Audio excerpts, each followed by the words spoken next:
Hello class, good morning. ¿Cómo se encuentran muchachos? Bienvenidos a este nuevo tercer periodo. Espero esta vez tengan todo su compromiso y toda la disposición para dar todo en las clases de principio a fin. No se les olvide muchachos. Esta vez vamos a abarcar un tema bastante amplio que es la circulación. Vamos a hablar de la circulación en la célula, en los animales, en las plantas y también en nosotros los seres humanos. Entonces vamos a tener mucha tela que cortar, mejor dicho, y mucho que aprender. Entonces espero realmente estén muy comprometidos, mis chicos. Bueno, este video o básicamente el día de hoy vamos a hablar de los mecanismos de transporte en la célula, ¿bien? Es decir, cómo se transportan básicamente los nutrientes a nivel celular. Bien, entonces vamos a iniciar.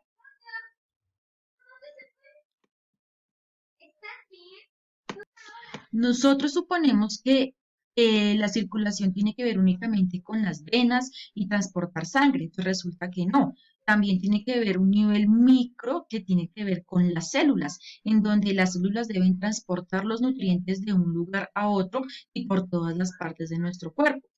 Este transporte básicamente se realiza utilizando lo que conocemos como la membrana plasmática. Recordemos que la membrana es lo que aísla básicamente las sustancias del medio externo con el interior celular. Entonces es ella la que deja entrar o salir cualquier tipo de sustancia, sea líquida o sea algún tipo de nutriente. ¿Listo? Hay varios tipos o varios mecanismos de transporte celular. El primero es el transporte pasivo. Como el nombre lo indica, es pasivo porque permite el paso de moléculas o de nutrientes a través de la membrana a favor del gradiente de concentración y de la carga eléctrica, es decir, transporta sin gastar energía, no requiere gasto energético.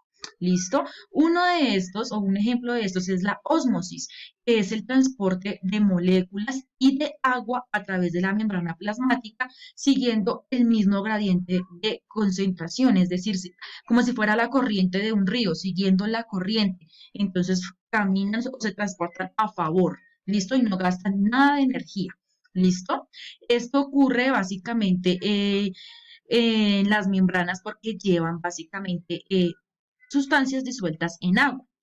Otro tipo de mecanismo de transporte es la difusión simple, que consiste básicamente en pasar sustancias a través de la membrana plasmática, como los gases del sistema respiratorio, el alcohol y otras moléculas no polares, también a favor del gradiente de concentración sin ningún gasto de energía, ¿correcto?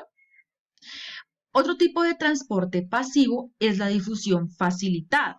¿Listo? La difusión facilitada o también ultrificación o diálisis permite transportar agua y algunos solutos, básicamente, que pasan por la membrana haciendo o pasan por gracias a una presión hidrostática, una presión del agua, y eso permite que haya un transporte que empuje estos nutrientes. Otro tipo de transporte celular es el transporte activo. A diferencia del transporte pasivo, el transporte activo básicamente se caracteriza ¿por qué? Porque gasta energía. ¿Listo? Es para que se transporten las sustancias o las moléculas, se requiere básicamente de un gasto de energía que es bastante alto, es decir, que la célula debe dar de su energía que produce para que algún tipo de sustancia ingrese o salga de ella, ¿correcto? Por eso se conoce con el nombre de transporte activo. Entonces, básicamente la definición que tenemos para ese tipo de transporte es la siguiente. Es un mecanismo celular por medio del cual algunas moléculas atraviesan la membrana plasmática contra un gradiente de concentración, es decir, van contra la corriente. No se transportan fácil como en el transporte pasivo, que el agua se transporta a favor de la corriente, sino que acá es al contrario, van contra corriente. Como van contra corriente, entonces se requiere de gastar más energía. Hagan de cuenta que ustedes van en un río y nadan contra la corriente, pues les va a costar muchísimo trabajo, requieren muchísima energía para que ustedes logren atravesar ese río. Eso mismo pasa en la célula. Eso se conoce como transporte activo. ¿Listo? ¿Por qué? Porque va contra el gradiente de concentración y para ello requiere del gasto obligatorio de ATP, ya sabíamos que era la moneda energética o básicamente pues energía. ¿Listo, muchachos?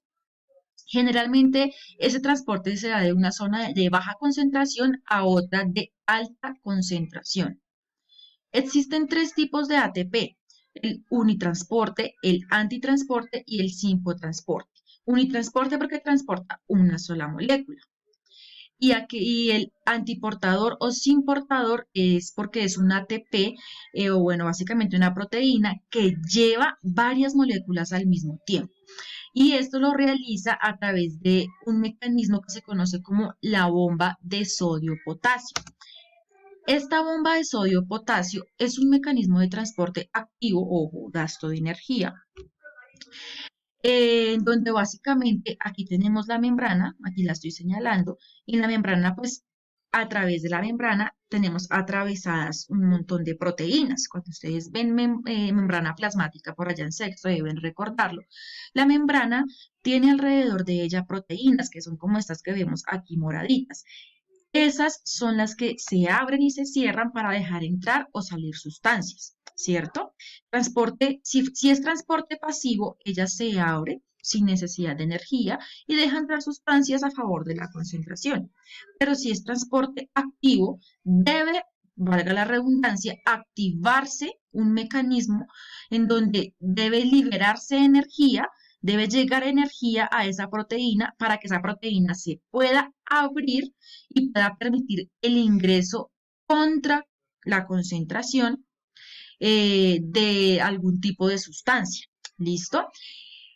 Uno de los que genera la abertura de esa membrana celular es la bomba de sodio-potasio. Entonces, ¿qué significa la bomba de sodio-potasio? Resulta que, por si ustedes no lo sabían, a través de la membrana también encontramos iones, ¿sí? Encontramos moléculas químicas. ¿Por qué? Porque las moléculas químicas son las que llevan las señales. Entonces, unas de esas moléculas químicas se conocen como el sodio y como el potasio, que son elementos químicos, ya en química los hemos visto. Esos elementos químicos entran y salen de la membrana celular a cada rato. Entran y salen, porque ellos activan la polaridad de la membrana, o sea, activan la membrana para que ella se pueda abrir o cerrar y así dejar entrar o salir sustancias. ¿Listo? Entonces, la bomba sodio-potasio se activa cuando en el interior celular los iones de sodio empiezan a salir y los iones de potasio empiezan a ingresar. Ese comportamiento, esa salida de sodio y entrada de potasio, hace que esta proteína se abra y deje entrar sustancias. Obviamente todo ese proceso gasta mucha energía. Es por eso que se conoce básicamente como transporte activo. Acá podemos pues también leer la definición básicamente. La bomba de sodio-potasio es aquella en la que eh, básicamente hay una excitación en las neuronas, es decir, que se encontraban en estado de reposo y ellas empiezan a liberar cargas eléctricas y empiezan a liberar iones de sodio y a ingresar iones de potasio. Eso es básicamente la bomba de sodio-potasio. ¿Listos? Acá, por ejemplo, encontramos, miren, acá esto que ustedes ven en rojito es la membrana. Esto es fuera de la célula y esto es dentro de la célula. A nivel de la membrana encontramos estas cositas circulares que se llaman proteínas. ¿Listo? Una proteína, otra proteína, otra proteína, otra proteína.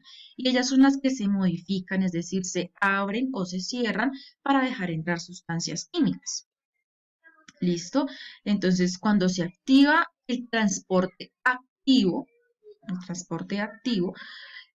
se puede activar la bomba de sodio y la bomba de potasio, en donde sale sodio, entra potasio y eso genera que se abra esa bomba, se abra esa proteína y deje entrar la sustancia o deje salir el desecho.